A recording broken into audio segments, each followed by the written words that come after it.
헬스조선 상례 서비스 3일의 약속. 네, 여러분 안녕하세요. 삼인성호라는 말이 있습니다. 석삼 사람인 이룰성 범호.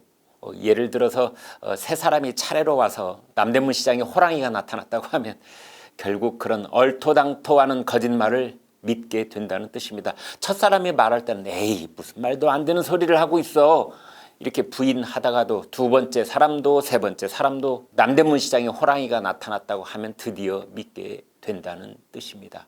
아니라고 할수록 나도 모르게 호랑이가 눈앞에 보이는 것 같고 곧 어흥 하고 나타날 것 같기 때문이지요. 비유적으로 생각해 본다면 호랑이가 나타날 것이라고 호도하고 있는 사람들은 바로 여당 쪽 의원들이고 그 호랑이는 공수처 수사 대상 1호가 될 것이라는 윤석열 검찰총장입니다. 이 여당 쪽 사람들은 본인들도 믿지 않고 설마 했겠지만 세상 일은 묘하게 돌아가는 법이어서 정말로 윤석열 호랑이가 어흥 하고 나타날 수도 있습니다. 더불어민주당 김용민 의원이 이렇게 말했죠. 윤석열 검찰총장은 검찰개혁의 필요성을 보여주는 나쁜 의미에서의 상징적 인물이다. 그는 역사상 최악의 총장이 될 것이다. 오늘 한 신문 칼럼은 이렇게 말했습니다. 길 가는 사람 붙잡고 매달 출범하는 공수처 수사 대상 1호가 누구냐고 물어봐라. 윤석열 석자가 자동으로 튀어나온다. 우리에겐 어느새 이런 프레임이 생겼는데 그런 공수처가 오히려 부메랑이 될 수 있다고 칼럼은 역으로 꼬집어 말하고 있습니다. 윤석열의 목을 치려고 했던 공수처가 오히려 자신들의 목을 겨냥할 수도 있다는 뜻이지요. 프랑스 혁명 때 단두대가 그러했습니다. 민주당의 김남국 의원은 윤석열 총장이 한명숙 사건과 관련된 진정조사를 대검 인권부에 맡긴 것을 비난했습니다. 앞서 말한 김용민 의원과 김남국 의원은 이 둘 다 민변 출신입니다. 둘은 조국 수호에 앞장섰던 사람들이지요. 이제 국회의원이 됐고 윤석열 총장에게 대들고 있는 겁니다. 그런가 하면 최강욱 열린민주당 대표는 조국 아들에게 허위 인턴 증명서를 내준 혐의로 기소된 바 있는데 그는 윤석열 총장이 채널A 기자 사건을 수사 자문단에게 검토하도록 의뢰한 것을 두고 뻔한 술수 이렇게 말했습니다. 조국 전 법무장관이 자신의 인사 1호로 법무부 인권국장에 임명했던 황희석 열린민주당 최고위원은 윤석열 총장과 수사 자문단을 두고 본인도 관여되어 있어서 그런 것인가 라고 비난하기도 했습니다. 지금 거론한 김용민, 김남국, 최광욱, 황희석 이런 사람들은 모두 조국 키즈라고 할 수 있습니다. 조국 수호에 앞장섰던 사람이거나 조국 씨에 의해 발탁되고 인사검증을 받은 사람들이지요. 그렇다면 이들이 정말로 윤석열 총장이 벌벌 떨 만큼 날카로운 칼끝을 들이대고 있는 것입니까? 절대 그렇지 않습니다. 본인들도 알고 있을 것입니다. 본인들은 엑스트라일 뿐입니다. 지금 상황이 윤석열 총장 대 추미애 법무장관처럼 보이십니까? 그건 역시 잘못 봤습니다. 추미애 장관도 엑스트라입니다.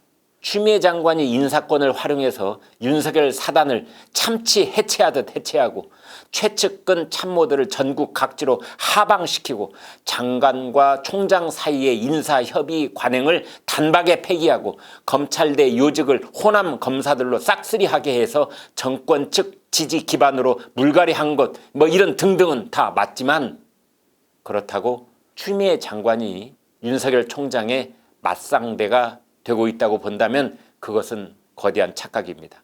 뒤에 말하겠지만 문 대통령은 추 장관에게 오히려 불만스러울 것입니다. 정치란 대척점끼리 움직입니다.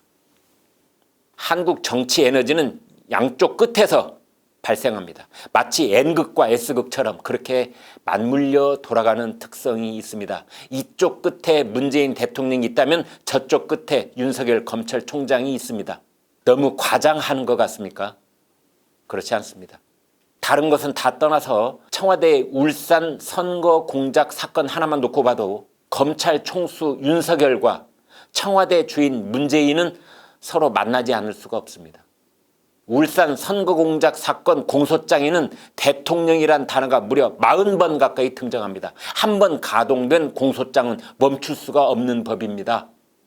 그래서 윤석열 총장도 원치 않았는데, 심지어 김종인 야당 비대위원장도 원치 않았는데, 그리고 윤석열 총장을 지지 성원하는 국민들도 차마 그렇게 기대하고 있지는 않았는데, 지금과 같은 문 대통령의 행동과 발언이 계속된다면 전혀 예상치 못했던 정치 구도가 형성될 수도 있는 것입니다. 윤석열 총장을 공수처 수사 대상 1호라고 저주를 퍼부었던 사람들은 꿈에도 상상하지 못했던 일이 벌어질 수도 있습니다. 자신들이 윤 총장에게 퍼부었던 프레임과 저주가 부메랑이 되어서, 다시 말해 공수처의 저주가 되어 윤석열 대선 후보 1호가 되는 길을 열어줄 수도 있다는 것을 꿈에도 알고 있지 못할 것입니다. 거듭 말하지만 지금은 어렴풋하게 보일지 몰라도 정치의 특성을 알고 보면 결국 이쪽 끝에는 문재인 대통령이, 저쪽 끝에는 윤석열 검찰총장이 있을 수밖에 없습니다. 그 두 사람 사이에 등장하는 입들, 이 마우스들은 모두 엑스트라입니다. 문재인 대통령은 추미애 법무장관에게 고마워하고 있을까요? 천만에 그렇지 않습니다. 이 정권의 오너들은 속성상 절대 이런 식으로 전개되는 것에 고마워하지 않습니다. 문 대통령은 추미애 장관이 윤석열을 확실하게 잠재우지 못한 것에 불만이 있을 뿐입니다. 검찰 개혁이고 뭐고 다 허울 좋은 쇼일 수도 있는 것이고, 다만 문 대통령이 봤을 때 추 장관은 대통령이 40번이나 거론된 울산 선거공작 공소장을 막지 못한 무능한 장관일 뿐입니다. 정치 오너란 그런 것입니다. 정치 오너는 누군가 책임을 물어야 할 희생양이 필요합니다. 그 사람이 바로 추 장관일 수 있습니다. 추 장관은 어젯밤 깊은 고민에 빠졌을 것입니다. 그렇지 않았다면 추 장관은 지금 사태를 잘못 읽고 있는 것입니다. 지금 전개되고 있는 프레임은 절대 추미애 장관에게 유리하지 않습니다. 정권은 언젠가 추 장관에게 책임을 묻게 되고 그는 무대에서 사라질지 모릅니다. 남는 사람은 여전히 윤석열 총장입니다. 그래서 문 대통령은 본인도 모르는 사이에 윤 대통령 후보 만들기를 하고 있는 셈입니다. 김종인 통합당 비대위원장은 윤석열 대권 카드 가능성을 묻자 이렇게 대답했습니다. 자기가 생각이 있으면 나오겠지. 네, 다소 시큰둥해 보이지만 사실은 음미할 대목이 있는 말입니다. 윤석열 퇴진을 공론화했던 가장 커다란 입을 가진 정치인은 민주당 서른 최고위원이었습니다. 내가 윤석열이면 벌써 그만뒀다, 이렇게 말했죠. 그러자 진중권 전 동양대 교수는 이렇게 말했습니다. 어떻게 하면 고양이의, 즉 윤석열 총장의 목에 방울을 달까 궁리하다가 뾰족한 수가 없으니 구멍에서 목만 내놓고 조 짜서 교대로 고양이 물러가라고 찍찍거리는 상황이다. 진 교수는 지금 우리가 말했던 엑스트라를 쥐에, 그리고 윤석열 총장을 고양이에 비유했습니다. 그런데 다만 이 민주당 이해찬 대표는 낌새를 눈치챈 것 같습니다. 일제히 함구령을 내렸습니다. 윤석열 이름 석자를 거론하지 말라는 것입니다. 그런 점에서만 본다면 이해찬은 노련합니다. 앞서 말한 칼럼에 한 전직 검찰총장이 인용됐는데, 여기서 말한 엑스트라를 그분은 끈앞풀들이라고 했더군요. 그는 이렇게 말했습니다. 윤 총장을 왜 못 자르겠어? 후폭풍이 두려운 거지. 이건 법치와 권력의 싸움이야. 법대로 수사하는 걸 단죄할 명분은 없지. 그러니 끈앞풀들이 앞에서 동뜨고 대통령은 뒤로 빠져 있잖아. 네, 침묵하고 있는 문 대통령. 그의 앞에서 충성 경쟁하듯 끈앞풀 노릇을 하고 있는 엑스트라들. 그러나 결국 영화가 끝나갈 때쯤이면 엑스트라는 사라지고 오케이 목장에는 두 사람만 남게 됩니다. 한쪽에는 헌법주의자 윤석열이 있고 다른 쪽에는 권력이란 이름의 정치 보스가 서 있게 될 것입니다.